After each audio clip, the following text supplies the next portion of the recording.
Good morning. It is day 3 of the Chalke Valley History Festival.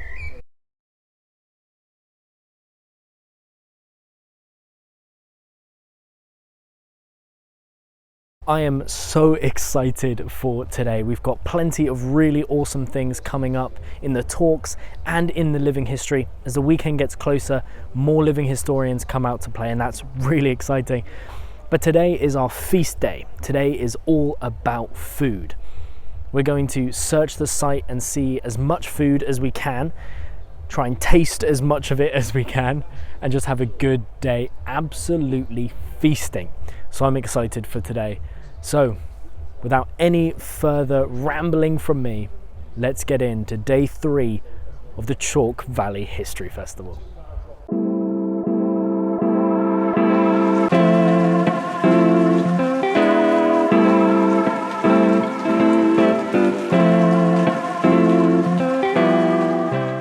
So the goal of the episode today is going to be to try as much of the food at the festival as we possibly can. And seeing as it is now lunchtime, what we're going to do is we're going to try and get one item from every food vendor in the food area. There's a little section of the festival that is full of different food vendors offering a wide variety of options.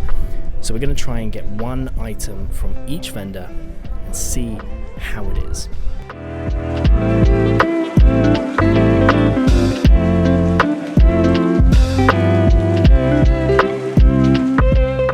First up, we have a lamb and mint burger from Dorset Lamb. It looks amazing. There's the burger, the coleslaw, the cheese, and then there's the mint and yogurt on the top of the patty there as well. So let's see how this goes.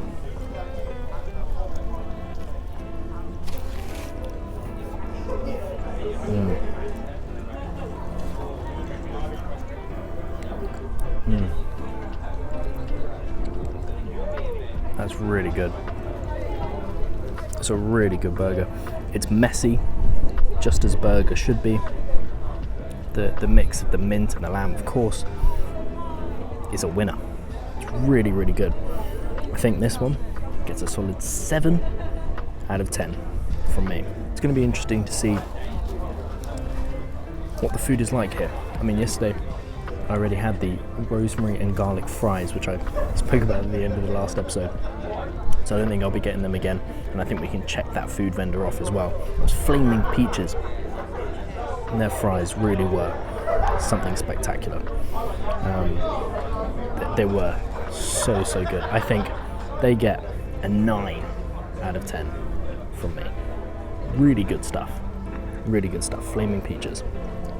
There's some great food down there. I can't wait to try it all. I'm going to space it a little bit throughout the day so I'm not exploding or putting myself in a food coma halfway through the day, but I'm excited to try at least one item from each food vendor. We'll see how it goes.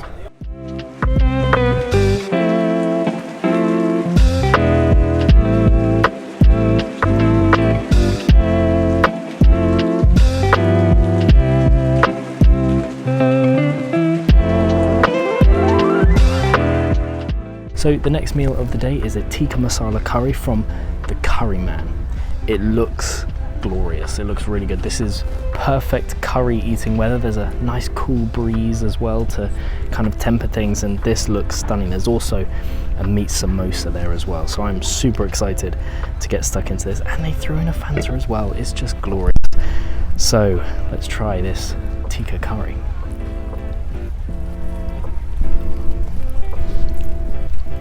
That's really nice. Really good curry. There's a kick to it, a little heat hits the back of your throat. But that's actually really nice. Weirdly, it kind of has a bit of a cooling effect on a day like this. It's really good. Really good. Yeah, it's spicy, it's hot, the rice is perfectly cooked, everything about it. The wind is really picking up, but it feels really nice, so I'm not even worried about the sound at the moment. Really, really good. Really nice. I think this is going to get an 8 out of 10 from me. It's really good stuff. In my haste to enjoy the curry and just eat it all, I almost forgot to film the samosa. So let's take a big bite out of this samosa.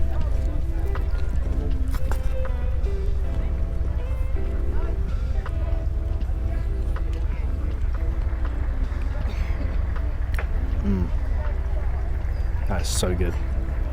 It's like the perfect accompaniment, as it should be, the perfect accompaniment to the curry. It balances out the flavors, takes away a bit of the heat as well, which is actually really good. This is the meat samosa. They also did a veggie one, but this one it's really, really good. Really perfect. I think the samosa itself gets an 8.5 out of 10. It's really good. And together, they come together. I still think 8 out of 10. Great combination. Really good curry. And now I'm actually going to eat it.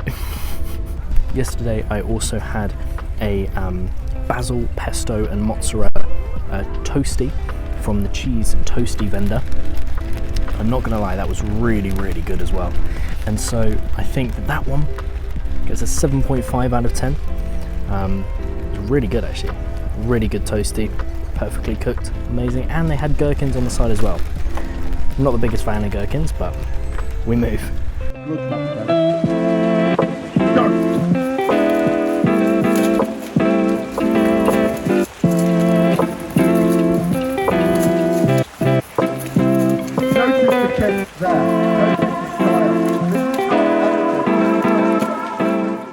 So I'm in the press tent currently editing the video for day 3, and I just want to apologise quickly for the sound quality in this next clip. It was incredibly busy and I probably picked the wrong place to film. Talking about sound quality, now there's background noise. Apologies for this next clip, but I hope you can get the gist of what I'm saying. Well, the evening is drawing upon us and it is incredibly busy here at Chalke Valley History Festival. The last talk is about to begin, and so I've grabbed a couple more food items from the concession stands. First up, we have a Veggie Sausage Bag. This is a vegetarian sausage, which I've never had before, so we're going to try that, and we'll see how it is. I asked the guy who was selling it, and he said it is good. So I'm taking his word for it. Let's taste it.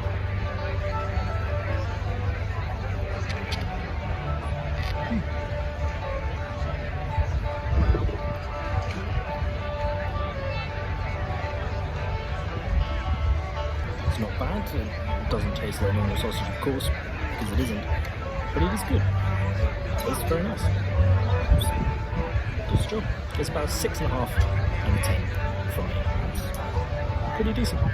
So our next item is a cheese straw from Compton Crepe, and I have to say, Compton Crepe have the best branding of all the food concessions here. Their branding is stunning. It's clean, it's smart, really, really good. So we'll try cheese straw, see how it is. Apparently it's fantastic. That is really good. Fantastic cheese straw. It's a cheese straw, isn't it? But it's really, really good. I think it's a 9 out of 10. It's really, really good cheese straw. And this drink is a Kingsdown Elderflower Sparkle. I asked the girl who was serving at the tent what her favourite drink was, just to know what to get. So I just asked her that, and she said this. So Elderflower it is. And I already know it's going to be pretty good.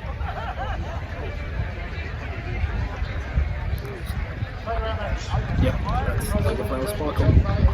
It's great. It's really good. A great day of food so far, and it's not over yet.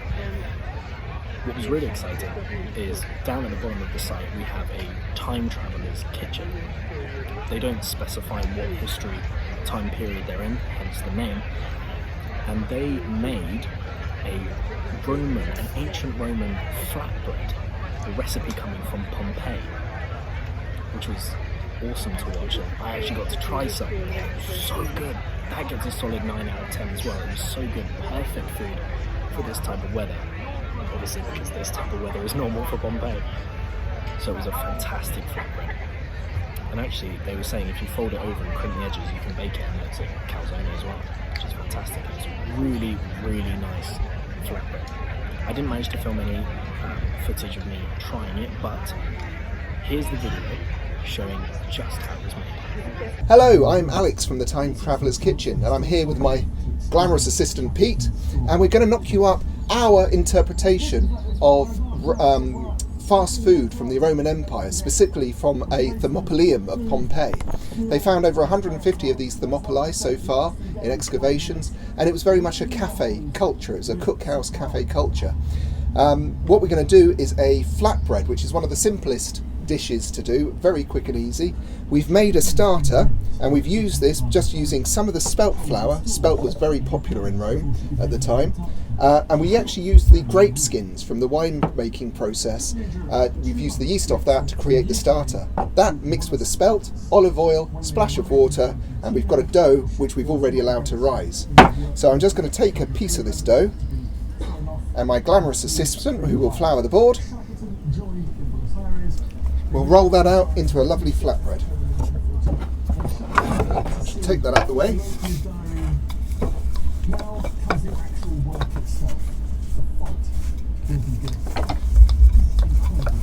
While he's rolling that out,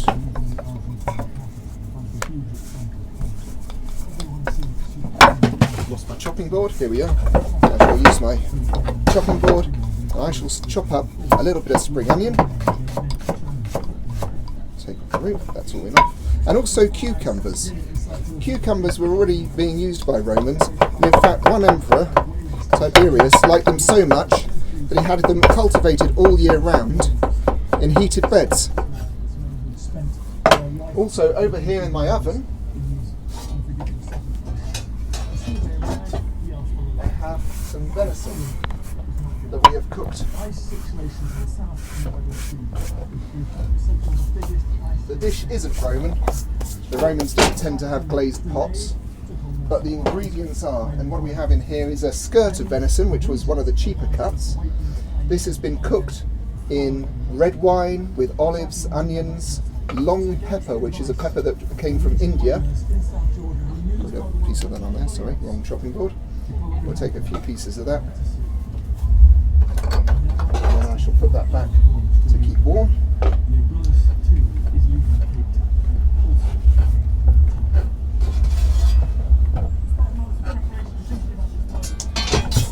In the Thermopylae themselves, they actually had concrete counters, and they would have pots, earthenware pots set into the counters that would have fires underneath, keeping them warm. So instead of having a pot in an oven, it would actually be within the countertop. I'm going to take the flatbread that has been beautifully rolled, and we're going to put it onto a hot plate. And again, you can do this at home, just in a frying pan, over a hob.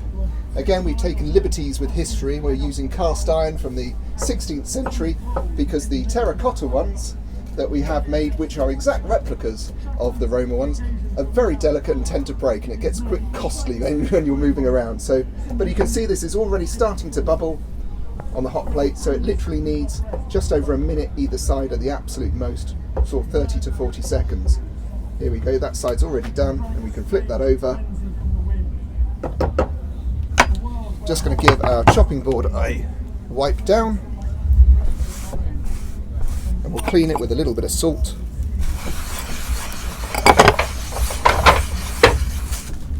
And that, one more flip, will be ready very, very soon. The other thing that was very, very popular and renowned for in Pompeii was their cheeses, both hard and soft cheeses. And this is a very simple one. You could either use animal rennet. This one is actually just whole milk that you bring up to a temperature so it's just a little too hot to comfortably keep your finger in it for more than a couple of seconds. Then you put a good squeeze of lemon juice in there. Take that off the heat, let it cool down, and after about an hour the curds will already start to form. You can slice that with a knife, put it through a cheesecloth, hang it up to strain, and within 2 hours you've got a beautiful, beautiful, very fresh cheese. Right, there is our flatbread. That's already cooked. On goes the cheese. We spread that across. And in fact, if you've ever been to Greece and you've had a gyros, they would do the same using tzatziki in a very similar fashion. Onto that we've got our bits of freshly cut onion, our cucumbers, olives.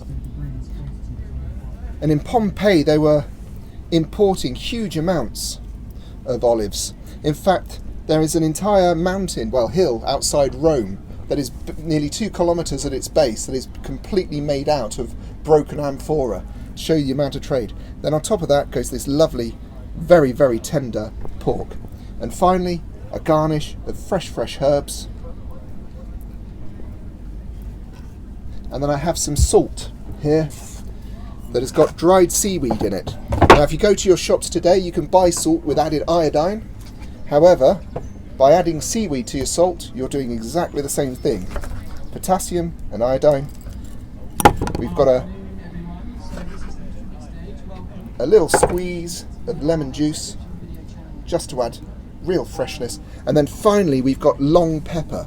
They look like little catkins, but these are from Northern Asia, and they're very aromatic, but they're not as hot and spicy as the black pepper used today. So we'll just give that a very, very quick pounding in our mortar, and we'll just give that a little sprinkle on top, and that is our interpretation of fast food flatbread Pompeii style. We hope you enjoy it.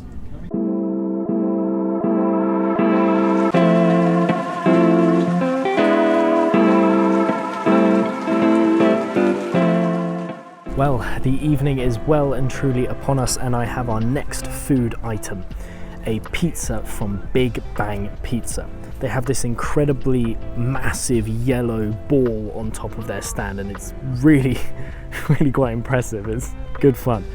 So let's dig in and try this pizza. It's just a classic margherita. They have thrown a few olives on there, so little extra points, but let's try this classic margherita pizza from Big Bang.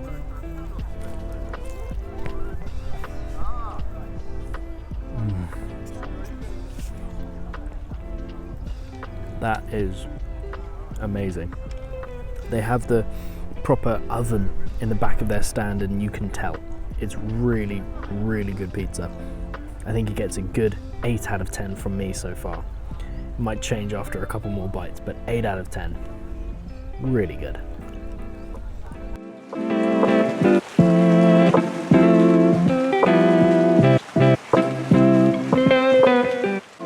Alrighty, so I have found another bit of a gap in time to try our next portion of food. This is Thai chicken fried rice, and anyone who knows me knows that I am obsessed with rice. Almost borderline addicted to it. I love rice. So this looks amazing. It looks so good. The colors just look incredible, and I cannot wait to try this. So let's dig into this fried rice.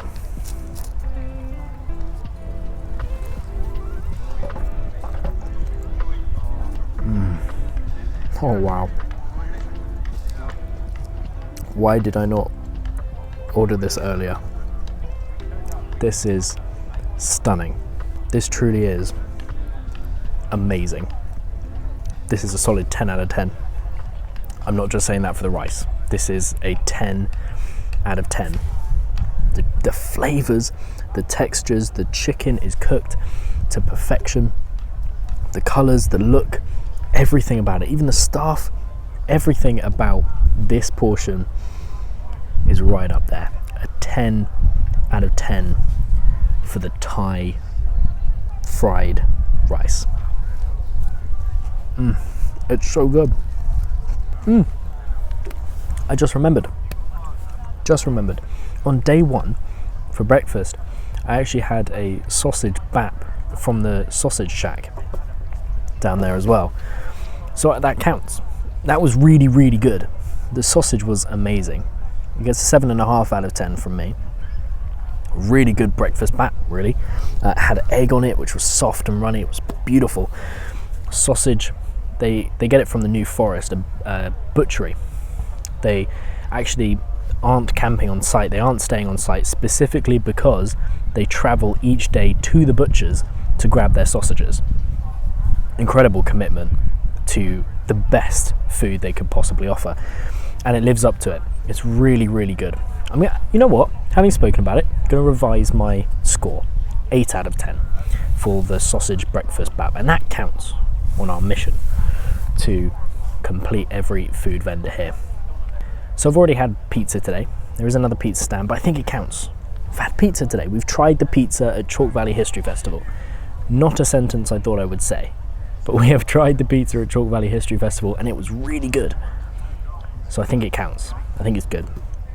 The final vendor that I need to try is a dessert one. It's one that I've been saving to last, obviously, because you eat dessert last. It's a crepe stand. I cannot tell you how excited I am for these crepes. It is a crepe stand and it's going to be really, really good. I can already tell. I've seen a few people out and about having these crepes and they look incredible. So next up is a crepe. I'm very, very excited. So yes, I'm sitting on the floor and yes, I have my crepe and I'm so excited to try it. It's a Nutella crepe. The guy at the crepe stand was really nice. He's been making crepes for 11 years and he said that given the option he'd probably eat something else if he was offered a crepe or something else. But yeah, he's been making crepes for 11 years, which is incredible. And he's just a really nice guy. So makes me even more excited to try the crepes. So let's dig in to this Nutella crepe.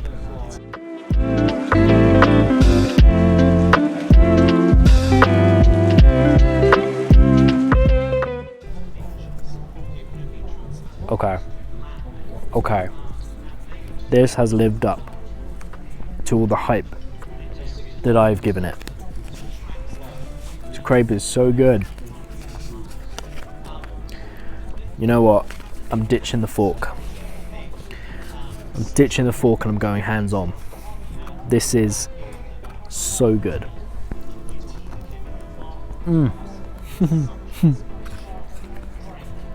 Oh, it's a really good crepe. It's been really nice, this festival. You can probably hear the last talks going on. We're into the final stages of the day 3 of the festival. You can probably hear the last few talks going on now. Someone with an incredibly loud laugh down in the bottom of the hill. But as I was saying, one of the nicest things about the festival that I've really noticed this year is that every single person that you meet, every single person that you come across is incredibly friendly. All of them are really nice, decent people. Any of the living historians, you go up to them, ask them a question, you ask them about what they're doing, what they're wearing, or about the time period, whatever it is, you ask them anything and they'll happily give you an answer. They are so friendly, so gracious, so patient, and so unbelievably knowledgeable. It's insane. Some of these guys will be dressed up as someone from Waterloo one day, the next day they'll be a World War I soldier, the next day they'll be an Iron Age guy. You know, some of these guys do 3 or 4 different time periods, but they know all of it. They know absolutely everything about what they are reenacting, and it's incredible. So if you come to the festival this year, next year, in 100 years, just ask them a question. Hit them with your most difficult question, your weirdest question, whatever it is, just hit them with a question and I can assure you that they'll give you some sort of answer. The talk is just finished. I don't know whether you can hear the clapping, but the talk is just finished. And a perfect way to end day 3 of the Chalke Valley History Festival. It's amazing. It's amazing.